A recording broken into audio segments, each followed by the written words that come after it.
Good morning, St. Francis. It is Friday, June the 4th, 2021, Friday of the 9th week of the year.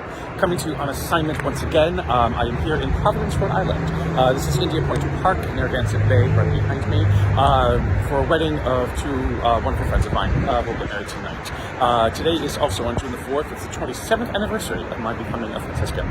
So a wonderful combination, a confluence of celebrations today and then this evening. In the readings today, we continue from Tobit. We will finish Tobit tomorrow. But here's where the great curative properties of fish gall are finally revealed as Tobit becomes blind, and then he is healed of his blindness at the instruction of the angel Raphael by smearing fish gall upon his eyes.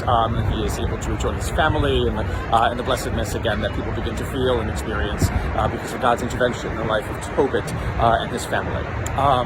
In today's gospel, it's sometimes a gospel is just a gospel because we're reading through them, and so we have this puzzling kind of reading if you're not reading it carefully, in which Jesus, is asking, how do they refer to the Christ in the Christ's relationship to God, and so is the Christ the Son of David, or is the Christ something else?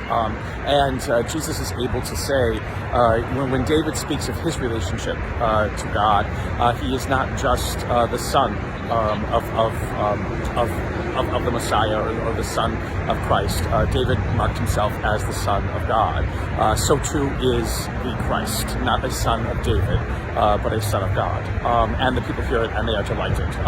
And why is that? Well, because Jesus is showing that he is who everyone has been waiting for. He is the promise come to fulfillment. He is the one to bring healing, to bring peace, to bring direction, to bring perspective, to bring dignity, to bring value, to bring worth to humanity. And while the Pharisees and the scribes continue to refuse to believe that, continue to refuse to believe that this Jesus, that this carpenter could be anything but just a carpenter, it is the people who realize this, and the people who hear the message. And why do they hear the message and realize it? Well, because they take time to do so. They take time to do so. Because the Pharisees and the scribes are too caught up in preserving their own lives, and preserving their own authority, and preserving their power, and preserving their control. They miss the revelation to which they have waited, and which they have yearned for themselves, being revealed in their midst. It is to those who take the time to know, to listen, to sit, to understand, that the revelation becomes more and more powerfully revealed in their lives.